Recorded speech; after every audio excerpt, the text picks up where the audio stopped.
할렐루야. 이른 새벽부터 기도의 자리에 나오신 여러분 모두를 환영하고 축복합니다.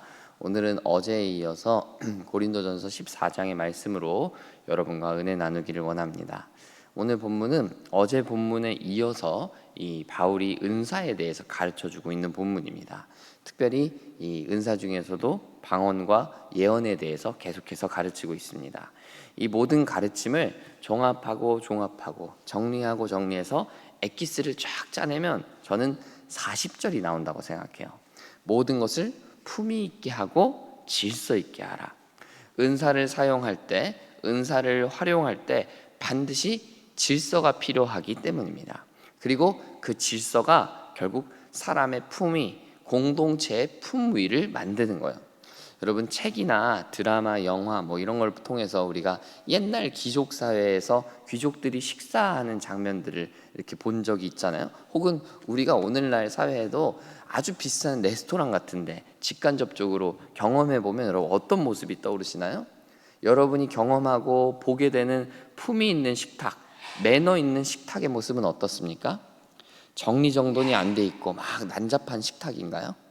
그렇지 않죠.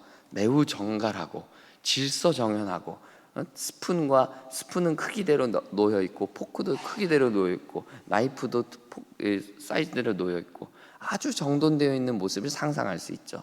이처럼 품위 있는 것, 고급스러운 것은 질서에서 드러나는 거예요. 무질서하고 난잡한 것들에서는 고급스럽다는 걸 느끼기가 어려워요. 아무리 반짝반짝 빛나는 그 기구들이라 할지라도 정돈되어 있지 않게 혼잡하게 놓여 있으면 이거 누가 지금 정리하다 말았구나 이렇게 생각하지, 이거 지금 질서정연하게 먹고 있는 거야, 고급스러운 식탁이야, 누가 그렇게 생각하겠습니까? 은사로 말미암아 소동이 일어났던 고린도 교회를 바울이 최종 진단하기로는 이렇게 진단하는 거예요. 너희 교회는 질서가 없어. 지금 무질서해. 질서가 없다 보니까 교회가 교회답지 못한 모습이 많이 드러나게 되는 것입니다. 우리가 경험하고 있는 현대 교회 모습 속에서도 은사 때문에 문제가 생기는 게 많지는 않지만, 이 방언 기도 때문에, 예언 기도 때문에 문제가 생기는 게 많지는 않지만, 그럼에도 불구하고 우리의 교회 속에도 무질서함의 무질서함의 문제는 여전히 있었다는 겁니다. 이 무질서함은 오늘 우리 교회 속에서도 여전히 문제가 된다는 것이죠. 오늘 말씀을 하나씩 살펴보면서 몇 가지를 살펴볼 때 우리의 삶과 우리의 공동체 안에 있는 무질서들이 질서 잡히게 되고 정돈되게 되는 놀라운 은혜가 있으면 좋겠습니다. 바울이 진단한 이 오늘 고린도 교회의 첫 번째 문제는 통역 없이 방언 기도를 했다는 겁니다. 여러분 28절을 보시면 통역하는 자가 없으면 잠잠하라 라고 가르치고 있죠. 아니 목사님, 오늘날 통역의 은사가 있는 사람이 없는데, 우리 교회에 통역의 은사가 없는데 오늘 새벽에 우리 보고 방언 기도하지 말라는 가르침일까요? 여러분 이렇게 질문하실 수 있는데 그런 게 아닙니다. 여러분 이 당시 시대 상황을 좀 알면 좋겠는데, 초대교회에는요 오늘날 우리처럼 이 예배 순서라는 게 없어요. 모여서 예수님의 몸과 피를 나누는 성찬식을 하고요, 그리고 주님의 말씀의 가르침을 받고 그 가르침을 따라서 나누는 거예요. 나는 이렇게 생각해, 너는 저렇게 생각해. 그런 토론의 시간을 갖는 거죠. 이런 일련의 과정들이 예배로 여겨졌다는 거예요.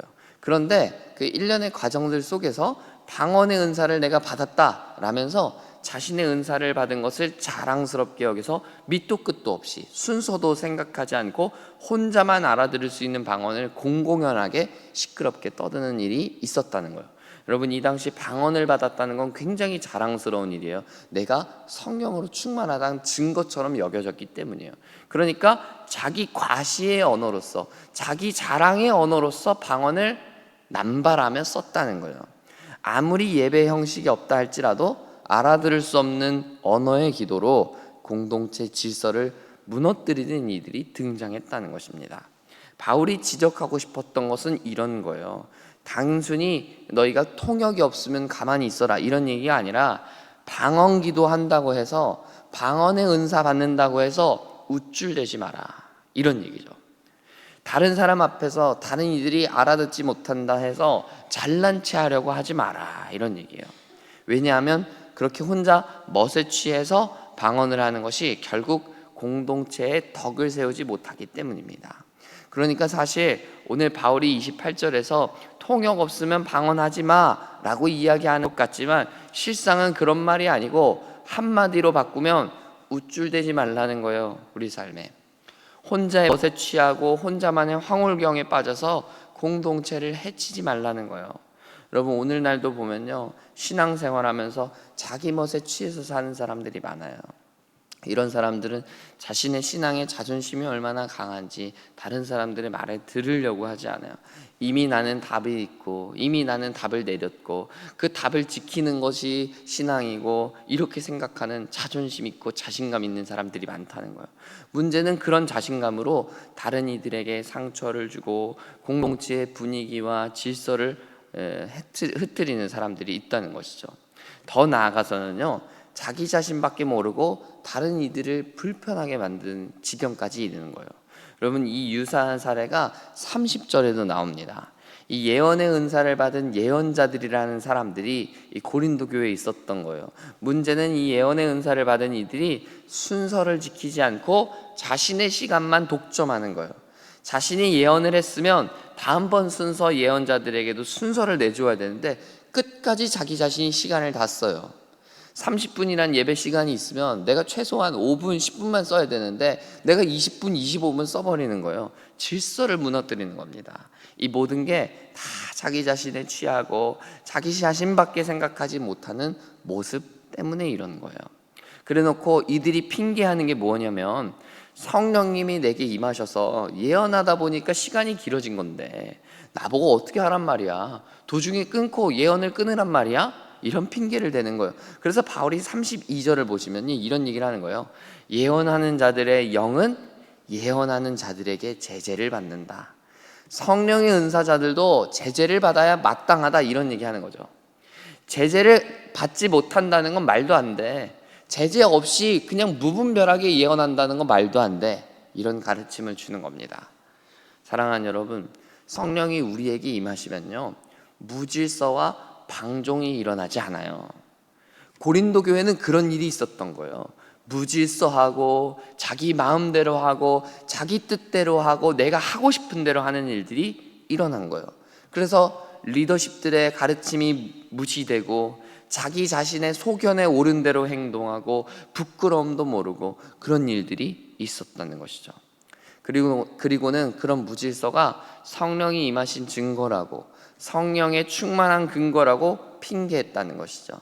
그러나 우리가 정확히 알아야 합니다. 성령의 임재는 무질서를 가져오지 않습니다. 도리어 질서를 가져오고 도리어 안정감을 줍니다. 성경에도 그런 장면이 많고 영화를 봐도 많이 나오는데 여러분 귀신 들린 사람들의 모습이 어떻습니까? 저처럼 이렇게 양복 쫙 빼입고 귀신이 나타나던가요? 질서 정연한 모습입니까? 그렇지 않죠. 귀신 들린 사람의 특징이 머리가 헝클어지고 옷이 남루하고 지저분하고 냄새나고 이런 거 아니겠어요? 심지어 신체의 모습들 아니면 얼굴의 이목구비, 여러분 질서가 없는 모습이잖아요. 무질서는 귀신 들린 사람들이나 그런 거예요. 성령의 사람은 절대로 무질서하지 않습니다. 성령의 사람은 순종을 합니다. 성령의 사람은 옳고 그름을 분별할 줄 압니다. 성령의 사람은 무엇보다 절제를 아는 지혜가 있어요. 그러니 성령이 임하시면 반드시 질서가 바로 잡히는 거예요. 여러분 그런 경험해 보시잖아요. 우리 마음에 근심이 많고 걱정이 태산 같아서 마음이 혼란스러울 때, 우리 마음에 질서가 무너져 있을 때, 그때 하나님이 우리 가운데 임하시면, 성령이 우리 가운데 임하시면 어떤 일이 벌어집니까? 그 혼란스럽고 혼탁했던 마음들이 도리어 제자리를 찾아가게 되고 정돈되지 않습니까? 지저분했던 마음들이 깔끔해지는 것을 느끼게 되지 않습니까? 성령이 임하시면 그런 일이 나타나는 거예요. 그러므로 공동체도 마찬가지인 겁니다. 성령으로 충만한 공동체는 반드시 질서가 있어야 돼요. 품위가 있어야 돼요. 깨끗하고 절차적인 정당성도 지켜야 합니다. 저는 우리 각자가, 우리 교회가 이렇게 되기를 원합니다. 사랑하는 여러분의 삶에 무질서한 것들이 있다면 질서가 잘 잡히게 되기를 축복합니다.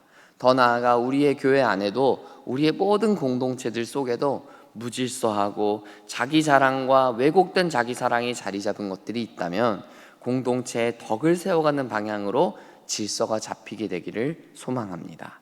성령이 우리에게 임하시면 그런 일들이 일어날 것입니다. 오늘 설교는 이렇게 마쳐도 좋을 것 같은데 여러분이 궁금해하실 본문이 있어서 오늘 또 가르쳐드리고 마칠까 합니다. 그 본문은 바로 34절입니다. 여자는 교회에서 잠잠하라. 여러분, 이 구절 진짜 논란 많은 구절입니다. 특별히 한국교회 여전히도 논란이 되는 구절이죠. 교회에는 남자보다 여자가 훨씬 많아요. 그렇죠? 여러분, 이 새벽기도 현장만 둘러봐도요, 여자분들이 우리 남자분들보다 지금 몇 배인가요? 3배가 많은 거예요. 그죠? 여자보다 근데 여자 보고 잠잠하라고 하니까 아니 어떻게 여자한테 이렇게 얘기할 수 있나, 이런 생각이 드실 수 있어요. 여자들은 모이면 다 말이 많아서 그런 건가, 아니면 여자 보고 잠잠하라고 하는 건 여자 보고 교회 나오지 말라는 건가, 이런 생각이 들 수 있지만 오늘 본문은 그런 얘기가 아니에요. 고린도전서가 고린도 교회에게 보낸 편지였다라는 걸 여러분 우리가 먼저 인정하고 갈 필요가 있어요. 즉 바울이 아무런 맥락 없이 그냥 가르침을 툭 던지는 게 아니에요. 고린도 교회가 앓고 있었던 문제들에 답한 게 바로 고린도 전후서예요. 그러니까 오늘 본문은 고린도 교회의 문제점에 대한 대답이라는 거예요. 그러니까 모든 교회에 이 문자 그대로 적용할 수 있는 게 아니라 이 고린도 교회의 문제에 근거하고 있다는 거죠. 그런데 이제 이 고린도 교회가 앓고 있었던 문제들이 뭐였습니까? 바로 방언 문제였잖아요. 방언 문제로 시끄러울 때 그 한복판에 여자들이 있었다는 거예요. 여성들도 한몫했다는 거죠. 심지어 이 당시에 여인들이 공식적인 자리에서 발언할 기회를 얻지 못했기 때문에 그게 예의 범절로 여겨지지 않았기 때문에 오늘 바울이 그런 얘기를 하고 있는 거예요. 여러분, 여자들을 향해서 머리를 가려야 된다, 베일을 써야 된다, 이런 가르침을 줬던 바울의 가르침 여러분 기억하시죠? 그때 제가 여러분께 어떻게 설명드렸죠? 당시의 문화를 존중해야 된다, 그런 가르침이라고 했었죠. 여인들은 머리를 가리는 것이 문화였는데 나는 예수로 말미암아 자유로워졌으니까 그 문화를 무시해도 돼, 나 그렇게 살지 않을 거야, 그런 태도가 곧 무질서를 만든다, 제가 여러분께 말씀드린 적이 있어요. 마찬가지로요, 여인들이 예배 중에 무질서하게 질문하고 분위기를 망쳤던 것, 자신들의 남편에게 집에 가서 물어봐도 되는 문제들을 교회에서 예배 중에 질문했다는 것, 여러분 그걸로 말미암아 분위기가 어지러워지고 망쳐졌던 것, 그 구체적인 사건에 대해서 오늘 본문에서 대답하고 있는 거예요. 제가 말을 길게 했는데 정리하면 교회에서 여자들이 말도 하지 말아야 된다, 수다 떨지도 말아야 된다, 이런 가르침이 아니라 오늘 본문 34절은 무질서한 상황, 그 구체적인 상황에 대한 답변이었다는 거죠. 그러니까 그 구절을, 오늘 34절을 문자 그대로 오늘날의 상황에 적용시켜서 여전도의 성도님들은 말도 하지 마세요, 이렇게 해석해서는 절대 안 되겠다는 거예요.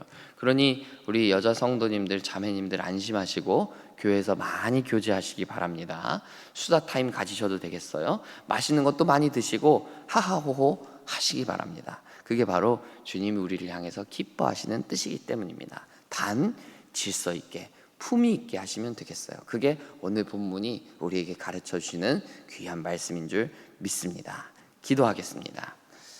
하나님 아버지, 우리의 삶과 우리 공동체에 무질서한 것들이 있다면 하나님 질서 잡히게 하여 주옵소서. 질서 정연하게 정말 있어야 될 곳에 있고 바르게 위치해야 될 것들이 위치되게 되는 일들이 나타나게 하셔서 정말 우리가 그 질서 가운데 평안을 누린다는 것이 무엇인지를 알게 하시고 깨닫게 하여 주옵소서. 하나님, 때로는 자유한 것이 정말 우리를 행복하게 할 거라고 생각합니다. 그냥 내 뜻대로 내 마음대로 방종하는 것이 우리를 행복하게 할 거라고 착각하게 만듭니다. 그러나 사실은 그것은 참된 자유가 아니라 도리어 우리의 삶에 자유가 있을 때, 도리어 우리의 삶에 질서가 잡히게 될 때 우리의 삶이 정말 행복하고 자유하게 된다는 것을 알게 되는 줄 믿습니다. 주님, 고린도 교회가 경험했던 이 무질서함을 우리도 벗어버리게 하여 주시고, 우리 공동체가 정말 질서로 자리 잡히게 하여 주시고, 온전한 자리로 하나님께 영광 돌리게 하시고, 또 우리 각 개인의 삶 가운데도 질서 잡히지 못하고 어지럽고 혼란스러운 것들이 있다면 성령께서 우리의 마음 가운데 임하여 주셔서 온전한 자리 잡게 하여 주시고, 온전하게 바로잡게 되는 우리 되어서 자유 가운데, 기쁨 가운데, 질서 정연한 가운데 하나님께 영광 돌리는 우리 되게 하여 주옵소서. 그래서 세상이 볼 때에도 교회는 참 멋있는 공동체야, 교회는 참 질서 있는 공동체야 라고 하면서 선한 영향력을 끼치고 모범이 될 수 있는 우리 공동체 될 수 있도록 우리 교회를 축복하여 주옵소서. 예수님의 이름으로 기도합니다. 아멘.